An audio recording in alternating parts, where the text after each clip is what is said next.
Now some will say, I'm not a Muslim. I'm a Christian.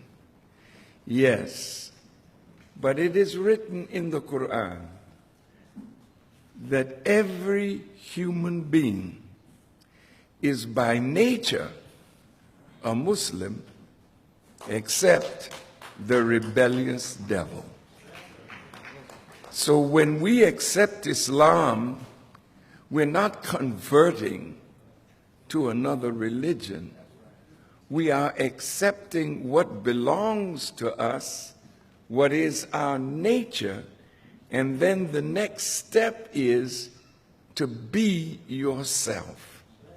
Some people think when you become a Muslim, you are being made into an Arab or Pakistani or some other ethnic or cultural group.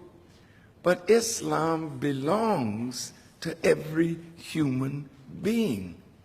It is their rightful possession. So when the Holy Prophet came or was raised in Arabia, he was the final representative of this religious system that did not begin with him. Islam is as old as Allah himself. And since Allah has no beginning, neither does Islam.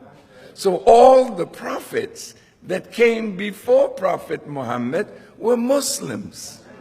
So Jesus was a Muslim. Musa was a Muslim. Ibrahim was a Muslim. And what is a Muslim?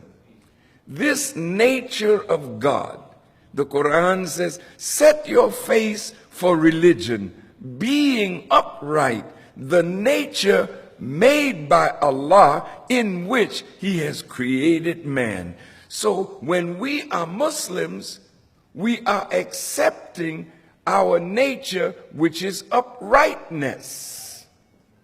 Now, as we come into the world, we come in laying horizontal. And after a while, with no teacher, we begin to crawl. And our back is almost at a 33-degree or 45-degree, but we're looking for something strong to pull up on. And then we pull up into uprightness physically, and then we walk upright. Well, that is what Islam is. It is uprightness. It is being morally correct. And when you are correct morally and in submission to the will of God, you are called a Muslim.